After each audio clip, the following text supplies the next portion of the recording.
আজকের আলোচনা এমন একটা গ্রহ নিয়ে,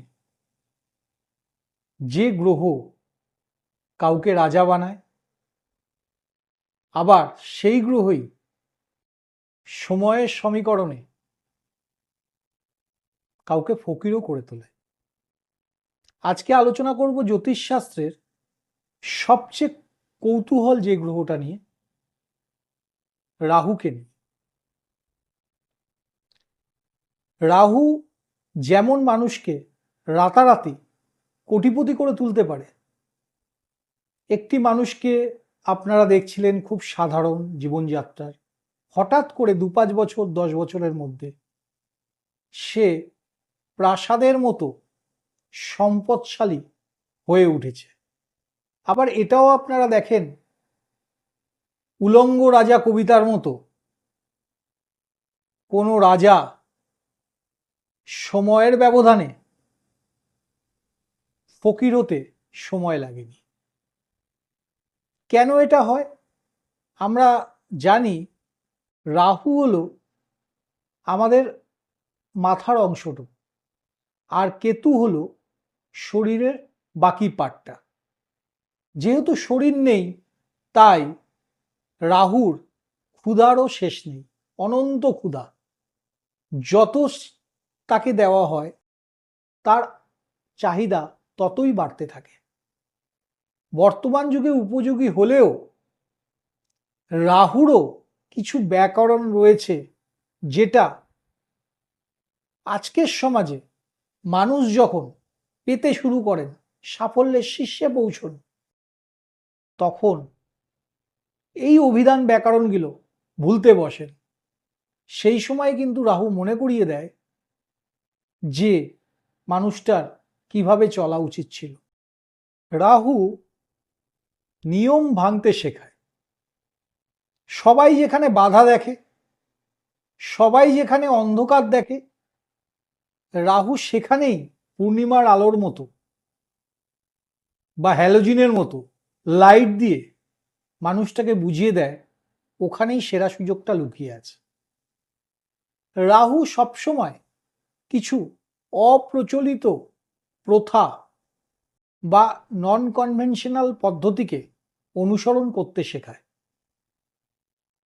রাহু আপনাদের সুযোগ দেয়, কিন্তু প্যারালালি সুযোগ দিয়ে দেখতে চায় মানুষটা তার সুযোগ ও ক্ষমতার সঠিক ব্যবহার করছেন কিনা।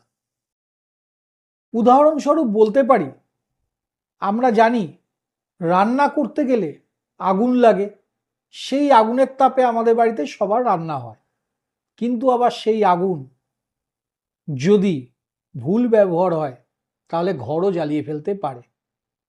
অতএব রাহুর ক্ষেত্রে সবচেয়ে ইম্পর্টেন্ট পার্ট, রাহু যখন আপনাকে সাপোর্টিং রোল প্লে করছে, সেই সময় খেয়াল রাখা যে মানবিক দৃষ্টিভঙ্গিটা, আপনার যেন অহংকার, ক্ষমতার দর্প বা ক্ষমতার অপব্যবহার একদম না হয়। তাহলে রাহু আপনাদেরকে অবশ্যই একটা লং টার্ম সাকসেস দিতে পারে। কিন্তু প্যারালালি যেটা ম্যাক্সিমাম ক্ষেত্রে হয়, ভুল ত্রুটির পরিমাণ বাড়তে থাকে, সেক্ষেত্রে রাহু কিন্তু যতটা উপরে আপনাকে নিয়ে গেছে, ঠিক ততটা নিচেই এনে ছাড়বে। উদাহরণস্বরূপ বলা যায়, আপনারা দেখবেন শেয়ার মার্কেটে যে সময় রাহু কাল থাকে, সেই সময় মার্কেট হঠাৎ করে অনেকটা উঁচুতে চলে যায়। কিন্তু প্যারালালি রাহুকালের শেষ পর্বে মার্কেট কিন্তু আবার অটোমেটিক নিচে চলে আসে। এখান থেকে আমরা রাহুর ক্যারেক্টারটা বুঝতে পারি।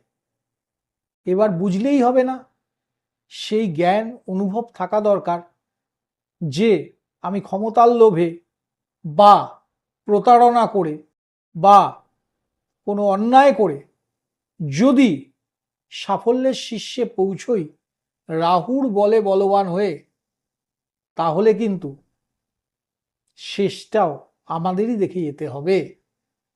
সেই ক্ষেত্রে একটু আজকে যেহেতু রাহু পূর্বজন্মের কর্মার সাথে রিলেটেড, প্রতিটা হাউসে রাহু কিভাবে পাস্ট লাইফ কর্মার সাথে রিলেট করছে এক একটা ছোট্ট লাইন আপনাদের দেব, যেটা এই ভিডিওর সাথে কোঅর্ডিনেশন করে আপনারা যদি ব্যবহার করেন, সেক্ষেত্রে রাহুকে বুঝতে ও ব্যবহার করতে আপনাদের সুবিধে হবে। রাহু আমাদের অনেক কিছু বলতে চায়, কিন্তু আমাদের কি সময় আছে আমরা শুনবো?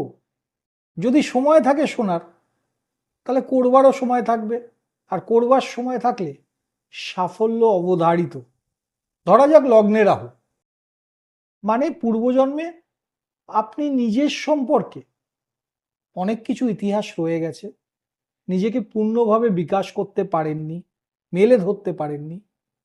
এই জন্মে সেটাই আপনার মূল কাজ।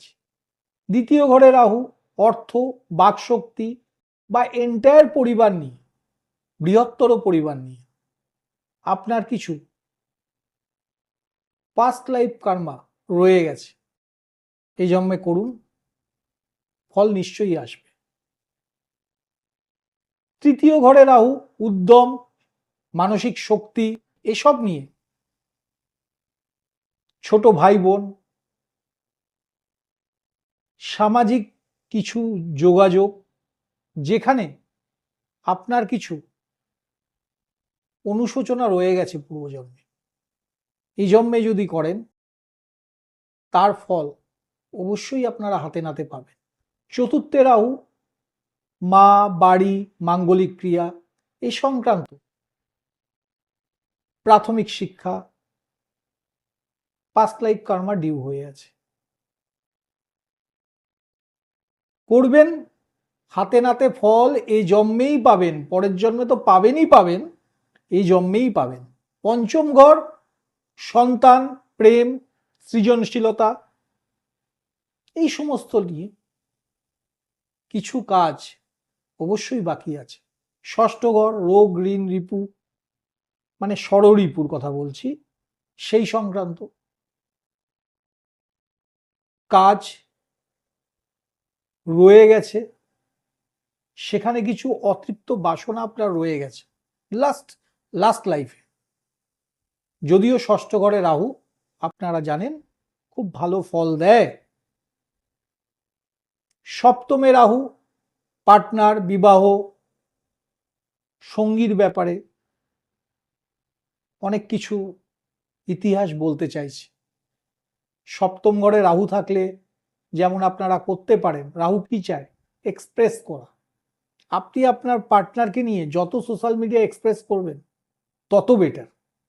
যেটা আমরা বলি করা ক্ষতিকারক, এক্ষেত্রে ঠিক উল্টো নীতি হবে। অষ্টম ঘরে রাহু গোপন অনেক কিছু বিষয় অবশ্যই আপনার রয়ে গেছে অষ্টম ঘর রিলেটেড, সেখানে কাজ করুন, ফল পাবেন। নবম ঘরে রাহু পিতা, ধর্মকর্ম ইত্যাদি সংক্রান্ত পাস্ট লাইফ ডিউ কর্মা। দশমে রাহু নিজের সামাজিক অবস্থান, কর্মের জায়গায় স্ট্যাটাস এই সংক্রান্ত এক অদম্য খিদে নিয়েই আপনি কিন্তু মৃত্যুবরণ করেছিলেন লাস্ট লাইফে। তো এই জন্মে দশমে রাহু আপনাকে খুব ভালো ফল দেবে। কর্মটা ঠিক করতে হবে আর বোঝাটা ঠিক হতে হবে। একাদশে রাহু এই জন্মে সামাজিক মাধ্যম, লাভ ক্ষতি, অ্যাচিভমেন্ট এই সংক্রান্ত কর্ম করতে হবে আপনাকে। দ্বাদশে রাহু মোক্ষ লাভ, বিদেশ যাত্রা ইত্যাদি সম্পর্কে অনেক কিছু পেন্ডিং কর্মা রয়ে গেছে, সেগুলো নিয়ে ভাবতে হবে। মাথায় রাখবেন রাহু কিন্তু পূর্বজন্মের কথা বলছে, মানে এই জন্মে আপনার পেন্ডিং কর্মা এটা রয়েছে, সেটাকে যদি সৎ নিষ্ঠার সাথে করেন, এগিয়ে চলেন, রাহু আপনাকে পথ দেখাবে। সেই পথ যদি চিনতে পারেন, আর মানবিক হন, তাহলে সাফল্য অবধারিত। নেক্সট ভিডিওতে আবার দেখা হচ্ছে।